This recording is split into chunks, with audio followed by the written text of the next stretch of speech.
আসসালামু আলাইকুম। প্রিয় দর্শক, আপনাদের সকলকে আমন্ত্রণ জানাচ্ছি অন্য মঞ্চের আলাপচারিতায়। সুপ্রিয় দর্শক, আসসালামু আলাইকুম। আপনাদের সবাইকে স্বাগত জানাচ্ছি টক উইথ সিরাজের এখনকার আলোচনায়। আপনাদের সঙ্গে আছি আমি সিরাজুল ইসলাম। দর্শক, গুরুত্বপূর্ণ তিনটি টপিক নিয়ে আজকে কথা বলবো। একটা হচ্ছে ইসরায়েল নাকি ইরানের উপরে একতরফা হামলা চালানোর পরিকল্পনা করছে। এদিকে মার্কিন প্রেসিডেন্ট ডোনাল্ড ট্রাম্প তার একান্ত কর্মকর্তাদেরকে বলেছেন, ইরানের সাথে যদি হরমুজ প্রণালী নিয়ে চুক্তি হয়, অর্থাৎ ইরান যদি হরমুজ প্রণালী খুলে দেয়, তাহলে পরমাণু চুক্তি ছাড়াই তিনি যুদ্ধ বন্ধ করে ফিরে যাবেন। শুধু তাই না, তিনি একই সাথে বিজয় ঘোষণা করার পরিকল্পনা করছেন।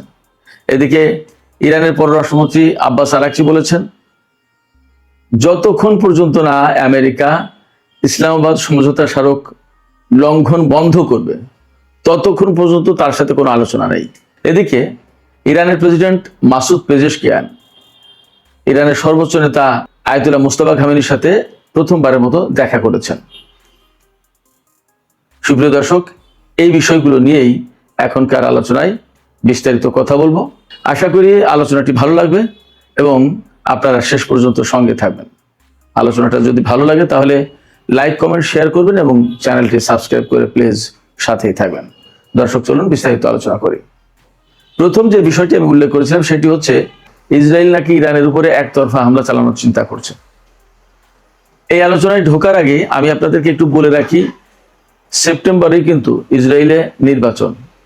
সেই নির্বাচনে যদি নেতানিয়াহুকে ক্ষমতায় আসতে হয়, তাহলে একের পর এক যুদ্ধের ভেতরে থাকতে হবে এবং তাকে ইসরায়েলের লোকজনের কাছে দেখাতে হবে যে নেতানিয়াহু ছাড়া ইসরায়েলে আর কোনো লোক নেই, যে ব্যক্তি ইরান এবং হামাস, হিজবুল্লাহ সবার সাথে শেষ পর্যন্ত লড়াই করে যাচ্ছে।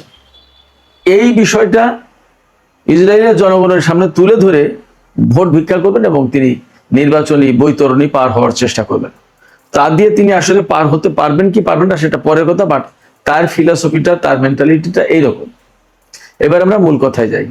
আমি এই কথা কেন বললাম এই কারণে যে যেখানে আমেরিকা ইরানের সাথে যুদ্ধে পারেনি, মোটামুটি ভাবে পরিষ্কার, তো সেখানে নেতানিয়াহু বলছে যে তারা এককভাবে ইরানের উপর হামলা চালাবে, সেই পরিকল্পনা নাকি করছে। এটা কি সম্ভব? ইসরায়েলি গণমাধ্যম বলছে কথাটা। ইরান তো সবসময় বলে আমেরিকা যদি ইসরায়েলের পাশে না থাকে তাহলে এক সপ্তাহ তো টিকবে না ইসরায়েল ইরানের সামনে। এবং আমরা মধ্যপ্রাচ্যের যে যুদ্ধ গেল তাতে তো কম বেশি আমরা দেখতে পেয়েছি কি পরিস্থিতি।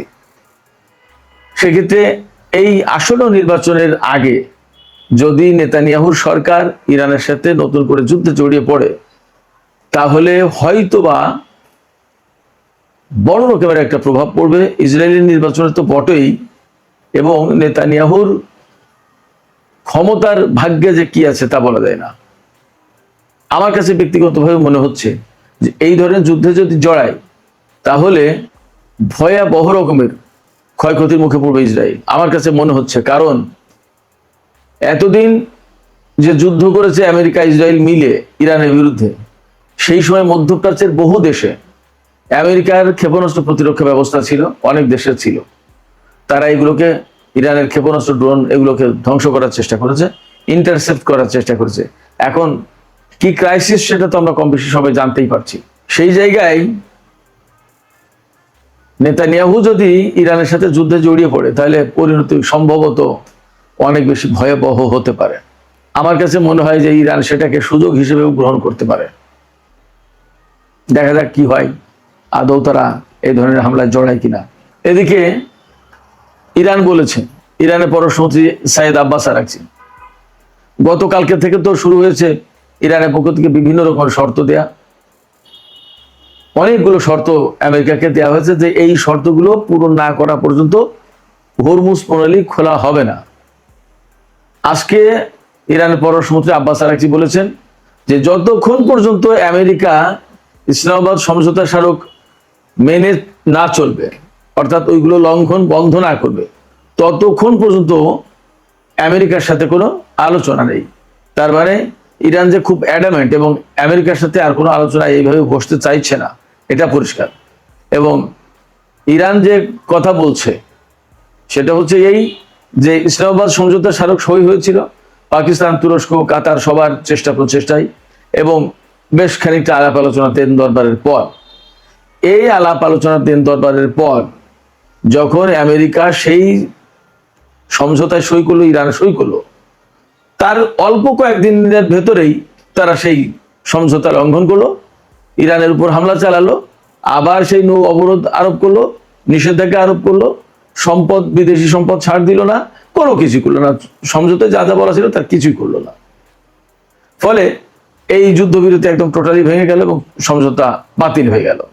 এখন যদি ইরানের সাথে আলোচনা করতে হয়, তাহলে ইরান সেই কথাই বলছে, তোমার সাথে আমার আলোচনা ছিল, আলোচনার ফলাফলও ছিল, তুমি ওই ফলাফলটা রিভাইভ করো, ওইটাকে পুনর্বহাল করো, তাহলে হয়ে যায়। অর্থাৎ ইসলামাবাদ সমঝোতা স্মারক পুনর্বহাল করো। ইসলামাবাদ সমঝোতা স্মারক পুনর্বহাল করলে কি হবে? ইরানের বিরুদ্ধে তার যুদ্ধ বন্ধ হয়ে যাবে, ইরানের উপর থেকে নৌ ব্লকেট সরিয়ে নিতে হবে, ইরানের উপর থেকে নিষেধাজ্ঞা প্রত্যাহার করে নিতে হবে, তারপরে ইরানের যে সমস্ত সম্পদ আদি বিদেশে আটক আছে সেগুলো ছেড়ে দিতে হবে, এরপরে ইরানের জন্য $300 বিলিয়ন ফান্ড ক্রিয়েট করতে হবে, আরো কিছু বিষয় তো আছে। ফলে আব্বাস আরেকটি বেশ শক্ত জায়গায় অবস্থান নিয়েছে। আসলে তিনি তো তুখোর পররাষ্ট্রমন্ত্রী হিসেবে ইতিমধ্যেই চিহ্নিত হয়েছেন। তিনি খুব ডিপ্লোম্যাটিক বড় রকমের একটা চাল দিয়ে দিয়েছে। ইসলামাবাদ সমঝোতা স্মারকের মধ্যেই তো অনেক সমস্যার সমাধান আছে, ওই স্মারক পুনর্বহাল করো, সমাধান হয়ে যায়। কিন্তু এপাশে আমেরিকা বলছে ভিন্ন কথা। আমেরিকা কি বলছে সেই কথা আমি বলার আগে আমি ইরানের প্রেসিডেন্ট মাসুদ পেজেশকিয়ান এবং সর্বোচ্চ নেতার মধ্যে সাক্ষাতের যে ঘটনা ঘটেছে এই বিষয়টা একটু ছোট্ট করে আলোচনা করি। আমরা সবাই জানি যে 40 দিনের যুদ্ধে ইরান এবং ইসরায়েলের হামলার একেবারে প্রথম দিনেই ইরানের সাবেক সর্বোচ্চ নেতা আয়াতুল্লাহ আলী খামেনি তিনি শহীদ হন এবং তার কিছুদিন পরে ইরানের সর্বোচ্চ নেতা হিসেবে আয়াতুল্লাহ আলী খামেনির বড় ছেলে সৈয়দ মুস্তফা খামেনিকে নিয়োগ দেওয়া হয়েছে। নিয়োগ দেওয়ার পরে এই পর্যন্ত তিনি কখনোই জনসমক্ষে আসেননি এবং রাষ্ট্রীয় কোনো সভা সমাবেশ বা কোনো কিছুতে তিনি অংশগ্রহণ করেননি। আজকে প্রথমবারের মতো ইরানের প্রেসিডেন্ট ডক্টর মাসুদ পেজেশকিয়ানের সাথে সর্বোচ্চ নেতার সাক্ষাৎ হয়েছে। মাসুদ পেজেশকিয়ান গিয়েছিলেন সর্বোচ্চ নেতার সাথে সাক্ষাৎ করতে। সেই সাক্ষাতে ইরানের বিভিন্ন বিষয় নিয়ে আলাপ হয়েছে। সাক্ষাৎ কেন তিনি আজকে করতে গেলেন সেটা এই কারণে যে ইরানের প্রেসিডেন্ট হিসেবে নির্বাচিত হয়েছিলেন মাসুদ পেজেশকিয়ান 2024 সালের জুলাই মাসে এবং তিনি ক্ষমতায় বসেছিলেন জুলাই মাসেই। জুলাই মাস পার হলো, 2 বছর চলে গেল, তৃতীয় বছরে তার ক্ষমতার মেয়াদ শুরু হলো। সেই জায়গা থেকে অর্থাৎ তৃতীয় বছরে পা দিল, দ্বিতীয় বর্ষপূর্তি কমপ্লিট হয়ে গেল। এই উপলক্ষে তিনি সর্বোচ্চ নেতার সাথে আলাপ করেছেন, কথা বলেছেন। এবং এখানে একটা বিষয় তো আছেই যে একজন প্রেসিডেন্ট রাষ্ট্রের গুরুত্বপূর্ণ দায়িত্ব পালন করছেন, প্রধান নির্বাহী কর্মকর্তা হিসেবে তিনি দায়িত্ব পালন করছেন। দেশের সর্বোচ্চ নেতা রয়েছেন, ক্ষমতার মেয়াদের একটা বর্ষপূর্তি হলো, সর্বোচ্চ নেতার সাথে শুভেচ্ছা বিনিময়, নানা বিষয় আলাপ পরামর্শ ইত্যাদি ইত্যাদি তো থাকেই, সেগুলোই হয়েছে। দেশের উন্নয়ন নিয়ে কথা বলেছেন, সংকট সমস্যা নিয়ে কথা বলেছেন, অর্থনৈতিক উন্নতি অগ্রগতি বিভিন্ন পরিকল্পনা এই সমস্ত নিয়ে কথা বলেছেন, মুদ্রার মান কিভাবে ধরে রাখা যায়, জনজীবনের সুখ শান্তি স্বাভাবিক অবস্থা কিভাবে ফিরিয়ে আনা যায়, এরপরে মূল্যস্ফীতি মুদ্রাস্ফীতি এগুলো কিভাবে কন্ট্রোল করা যায়, কমানো যায়, নানান বিষয়ে কথা বলেছেন। শুধু তাই নয়, বর্তমানে যে যুদ্ধ পরিস্থিতি নিয়েও সর্বোচ্চ নেতা প্রেসিডেন্টের সাথে আলাপ করেছেন। অনেক ব্যাপারে কথা হয়েছে। বেসিক্যালি এই বৈঠকটা খুবই গুরুত্বপূর্ণ একটা বৈঠক ছিল, কথা বলতেই হবে। আর সেই গুরুত্বপূর্ণ বৈঠক হওয়ার কারণে ইরানের গণমাধ্যমে এই বৈঠকটাকে যথেষ্ট গুরুত্ব দিয়ে ছাপানো হয়েছে, ফলো করে প্রচার করা হচ্ছে। এবং সবচেয়ে বড় কথা যে সর্বোচ্চ নেতা হিসেবে মুস্তফা খামেনিকে নিয়োগ দেওয়ার পর এই প্রথম ইরানের প্রেসিডেন্টের সাথে তার সাক্ষাৎ হলো, তার বৈঠক হলো, যার কারণে এটাকে একটা বিশেষ মুহূর্ত, বিশেষ দিন হিসেবে বিবেচনা করা হচ্ছে। তিনি হয়তো প্রেসিডেন্ট মাসুদ পেজেশকিয়ানকে যুদ্ধ, মিডল ইস্টের বর্তমান পরিস্থিতি, দেশের বর্তমান পরিস্থিতি সবকিছু নিয়ে রিজিয়নের পরামর্শ, গাইডলাইন এ সমস্ত সবই দিয়েছেন। মাসুদ পেজেশকিয়ান পরে বলেছেন যে ইরানের IRGC তারপরে বাসিজ এবং পুলিশ, এরা যে যুদ্ধ করেছে এরাই তো আমেরিকা এবং ইসরায়েলকে তাক লাগিয়ে দিয়েছে, বিস্মিত করে দিয়েছে যে যুদ্ধ তারা করেছে। অর্থাৎ তিনি বলতে চেয়েছেন আমেরিকা এবং ইসরায়েলের বিরুদ্ধে ইরান যে যুদ্ধ করেছে সেই যুদ্ধে শত্রুরা বিস্মিত হয়েছে, অবাক হয়ে গেছে। আসলে তো তাই, যে দুইটা শক্তি তাদের বিরুদ্ধে একা ইরান, এবং তার হাতে কোনো বিমান শক্তি নেই বলে বলা হচ্ছিল, অনেক কিছুতেই দুর্বল। অনেকেই বলছিলেন যে এটা একটা অ্যাসিমেট্রিক যুদ্ধ, তার মানে অশুভ যুদ্ধ। সেই অশুভ যুদ্ধ কিভাবে সুষম করে দিল, অর্থাৎ ইরানের পক্ষে নিয়ে নিল সেই যুদ্ধ, আশ্চর্য ব্যাপার। যাই হোক, এইরকম অবস্থার ভেতরে মার্কিন প্রেসিডেন্ট ডোনাল্ড ট্রাম্প তিনি বলেছেন পরমাণু চুক্তির দরকার নেই, ইরান যদি হরমুজ প্রণালী খুলে দেয় তাহলেই আমেরিকা এই যুদ্ধ বাদ দিয়ে ফিরে যাবে।